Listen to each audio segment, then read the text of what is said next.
নাঙ্গলকোটে জোরপূর্বক ফলজ ও বনজ গাছ কেটে নেওয়ার অভিযোগ।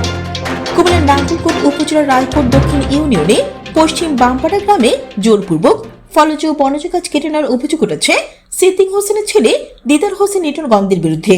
রায়পুর দক্ষিণ ইউনিয়নে পশ্চিম বামপাড়া গ্রামে এই ঘটনা ঘটে। স্থানীয় সূত্রে জানা যায়, একই গ্রামের মৃত আমিনুল হকের ছেলে মোহাম্মদ মোশাররফ হোসেনের দখলের জায়গার উপর অনেকগুলো ফলজ ও বনজ গাছ রয়েছে। মোশাররফ হোসেন তার ব্যক্তিগত কাজে রোববার সকালে বাড্ডা বাজারে চলে যায়।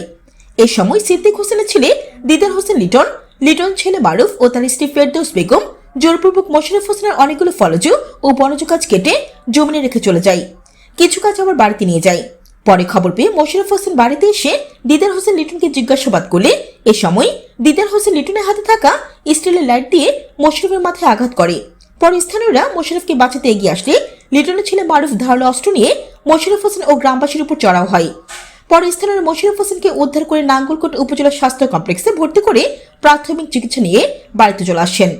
এ বিষয়ে অভিযুক্ত দিদার হোসেন লিটনের মুঠোফোনে একাধিকবার ফোন করেও পাওয়া যায়নি। এ বিষয়ে নাঙ্গলকোট থানার ওসি আরিফুর রহমান বলেন, অভিযোগ পেয়েছি, তদন্ত করে আইনগত ব্যবস্থা নেওয়া হবে।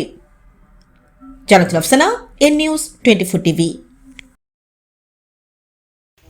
গ্রাম পশ্চিম বামপাড়া। আমি যে জায়গাটার উপরে দাঁড়ানো আছি, এই জায়গাটা আমরা দুই ভাইয়ের ক্রয়কৃত জায়গা। আমরা এই জায়গাটা আমাদের পুকুরদের থেকে 5-7 বছর আগে ক্রয় করছি।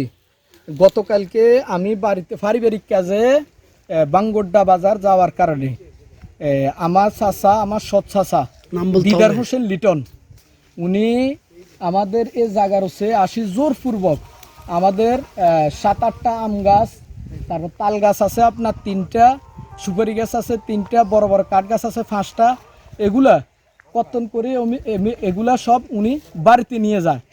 তখন আমি বাড়িতে আসার পরে যখন আমার আম্মা আমারে বলে, আমি তখন গ্রামের গণ্যমান্যর কাছে যাই। গণ্যমান্যের যখন ওনাকে ফোন দিয়ে জিজ্ঞেস করে, আমি বলছি যে উনি যে আমার কাজগুলো কাটলো, কী কারণে কাটছে আমি গণ্যমান্যরে বলছি। গণ্যমান্য ব্যক্তিবর্গ যখন ওনারে জিজ্ঞেস করছে, তখন উনি গণ্যমান্য ব্যক্তিবর্গরে গালিগালাজ করে, উনি সমাজই মানে না, গ্রামই মানে না। এখন এরপরে আমি যখন সন্ধ্যা আমি গণ্যমান্যর কাছে কি কারণে নালিশ দিছি, বিচার দিছি, উনি আমার রাস্তার সন্ধ্যা দোকানে পাওয়ার পরে আমারে নিজে উনি জিজ্ঞেস করি, মানে অকাট্য ভাষা গালিগালাজ করে। আমার মারে নিয়ে কথা বলি, ওনার হাতে বিদেশি একটা টর্চ লাইট ছিল, অনেক বড় এই বিদেশি টর্চ লাইট দিয়ে উনি আমার মাথায় জায়গায় আঘাত করে। আমি সন্ধ্যা সরকারি হসপিটালে যাই এবং এই সরকারি মেডিকেল রিপোর্ট নিয়ে এরপর ওনার ছেলে চাইনিজ কুড়েল আনছে, চাইনিজ কুড়েল নিয়ে আমাকে ধরে আছে। ওনার ছেলে মারছে এবং উনি আমাকে কিলঘুষি ও অনেক মারা মারছে। এরপরে যখন আমি আসি, তখন মোশাররফে নালিশ করে সবার কাছে, বিচারকদের কাছে নালিশ করে আসতেছে। পরে আমার ডাইকে নিয়ে গেছে, আমার কাছেও নালিশ করছি। পরবর্তীতে দিদার হোসেন লিটনের বাগিনার কাছে নালিশ করতেছে। তখন দিদার হোসেন আর তার ছেলে বাজার থেকে আসতেছে। তা আসার পরে হঠাৎ করে আইসা হেরে গালিগালাজ করতেছে। গালিগালাজ করার পরে হেরে লাইট দিয়ে বাড়ি দিয়ে পরে আমি শোয়াইতে যাই। আমি শোয়াইতে যাওয়ার পরে আমিও হাতে ব্যথা পাইছি। এরপরে আমি না পাইরা পরে গ্রামের কয়েকজনকে দোকান থেকে ডাকে আনার পরে তারা এটা মিটমেট করার পরে তাদেরকে সবাই আলাদা করে দেওয়ার পরে হের ছেলে এরপরে চাকু নিয়ে আসলো মোশাররফের মারার জন্য। আসার পরে এরপরে আপনার সবাই মিলে ধরার পরে হের ছেলেরে ধরে রাখছে। হের বাবা আইসা, অর্থাৎ দিদার হোসেন আইসা মোশাররফের বাড়ি দিয়ে দেয়।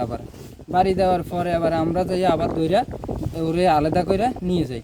তো এটা আমরা অনেক দিন যাবৎ দেখতেছি, বা আমাদের মানে বয়সের পর থেকে বুঝার পর থেকে দেখতেছি, অর্থাৎ তার আপনার অংশীদার থেকে মোশাররফ এবং মোশাররফের ভাই ফারুক এটা তার অংশীদার থেকে ক্রয় করে নিয়ে গেছে। ক্রয় করে নেওয়ার পরে এটা হেরায় চাষবাস করে খাইতেছে, এতদিন ধরে দেখতেছি। এর পরবর্তীতে মোশাররফের কাকু আপনার তবারুকুল্লার কাছে এটা রেয়ান বাবদ দেওয়া হয়।